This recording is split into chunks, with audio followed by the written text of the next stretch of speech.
মুরগি চুরিকে কেন্দ্র করে ছাতকে তুলকালাম কাণ্ড, দুই পক্ষের সংঘর্ষে আহত ১৫, এলাকায় তীব্র উত্তেজনা।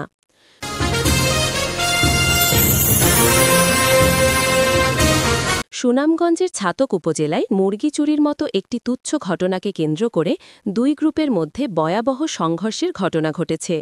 শুক্রবার ২১ নভেম্বর রাতে উপজেলার দোরারপাড় গ্রামে এই সংঘর্ষে নারী পুরুষ সহ অন্তত ১৫ জন আহত হয়েছেন।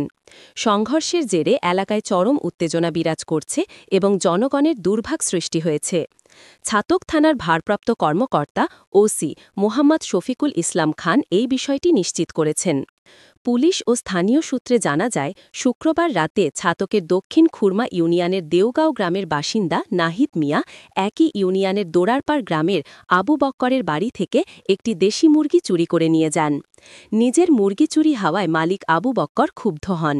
তিনি তাৎক্ষণিকভাবে নাহিদ মিয়ার বাড়িতে গিয়ে মুরগি চুরির বিষয়ে জানতে চান এবং প্রতিবাদ জানান। আবু বক্কর মুরগি চুরির বিষয়ে প্রতিবাদ জানালে নাহিদ মিয়ার ভাইয়েরা তাকে আটক করে রাখেন। এ খবর দ্রুত আবু বক্করের পরিবার এবং প্রতিবেশীদের কাছে পৌঁছায়। আবু বক্করের পরিবার ও প্রতিবেশীরা তাকে উদ্ধার করতে গেলে নাহিদ মিয়ার পক্ষের লোকজনের সঙ্গে তাদের মুখামুখি সংঘর্ষ শুরু হয়।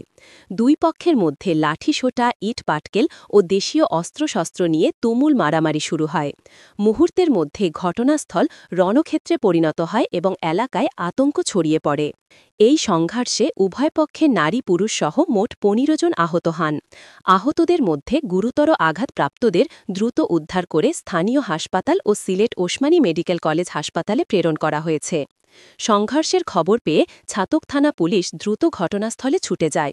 পুলিশের হস্তক্ষেপে পরিস্থিতি নিয়ন্ত্রণে আসে এবং এলাকায় নতুন করে যেন কোনো সংঘাত সৃষ্টি না হয় সেজন্য পুলিশ মোতায়েন করা হয়েছে। ছাতক থানার ভারপ্রাপ্ত কর্মকর্তা মোহাম্মদ শফিকুল ইসলাম খান জানান, মুরগি চুরির মতো সামান্য ঘটনাকে কেন্দ্র করে এই সংঘর্ষের ঘটনা ঘটেছে। বর্তমানে পরিস্থিতি নিয়ন্ত্রণে আছে। আহতদের মধ্যে কয়েকজন চিকিৎসাধীন রয়েছেন। এ বিষয়ে আমরা অভিযোগ পেয়েছি এবং আইনানুগ ব্যবস্থা প্রক্রিয়াধীন আছে। জনসাধারণের দুর্ভাগের কথা বিবেচনা করে এলাকায় দ্রুত শান্তি ফেরাতে এবং এই ধরনের ঘটনা যেন আর না ঘটে সে বিষয়ে প্রশাসনের আরও তৎপর হওয়া প্রয়োজন বলে মনে করছেন স্থানীয় সচেতন মহল। ধন্যবাদ। এটা আসলে একটা অনাকাঙ্ক্ষিত ঘটনা। একটা দুইটা গ্রামবাসী শুধু একটা গুজবের ঘটনা, একটা মুরগির চুরির ঘটনা নিয়ে তারা আপনার কালকে উঠে নিয়ে বিচার সালিশ হয়েছে। বিচার সালিশ হওয়ার পরে আজকে একটা গ্রামের লোকজন আসছিল, সেখানে ফুটবল খেলা ফেরার পথে তাদেরকে আক্রমণ করা হয়েছে। এই কথা শুনেই তারপরে আরেকটা গ্রামের লোকজন আসা তাদের উপরে আক্রমণ করছে। প্রায় অনেক লোকজন, হাজার হাজার লোকজন ছিল। আমরা দ্রুত আপনার এই ঘটনাস্থলে আসছি। ঘটনাস্থলে আসা উভয় পক্ষে এলাকার গণ্যমান্য ব্যক্তিবর্গ ছিল, আমাদের সাথে বাংলাদেশ সেনাবাহিনী ছিল। এদেরকে আপনার বর্তমানে নিয়ন্ত্রণে আপনার নিয়ে আসছি। উভয় পক্ষে প্রায় ৫০-৬০ জখমী আছে, তাদেরকে আমরা মেডিকেল প্রেরণ করছি। বর্তমানে আপনার সিচুয়েশন নরমাল আছে। তারপরে আপনার তাদের সাথে কথা হয়েছে, এলাকার গণ্যমান্য ব্যক্তিবর্গের সাথে কথা হয়েছে। তারা বলছে যেটা আপনার স্থানীয়ভাবে তারা একটু দেখবে, দেখার পরে না যদি হয় পরবর্তী আমরা আইনগত ব্যবস্থা নেব। আমার নাম সাদিক, আমার গ্রাম দোরারপাড়।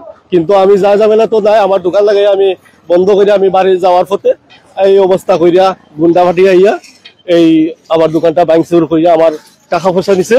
বরং আমার মাল ওই দেখেন, মাল সব নষ্ট হয়েছে, বরং মাল হয়েছে আমার। আসলে এখানে আমরা সন্ধ্যার পরে শুনছি মারামারি হইতেছে। কি জন্য মারামারি আসলে এখন জানতাম পারলাম। মুরগ দুটি চুরি নিয়ে মারামারি হইতেছে। এখানে সেনাবাহিনী, পুলিশ প্রশাসন সহ এসে এখন অবস্থা শান্ত আছে। আমরা ২-১ দিনের মধ্যে মুরব্বী হলে রাখছেন, আমরা ২-১ দিনের মধ্যে শেষ করে দেবো। আগামীতে যাতে এরকম কোনো ঘটনা না ঘটে আমরা এলাকার সবাই সচেতন হইয়া এটা ব্যবস্থা নেওয়া হইব।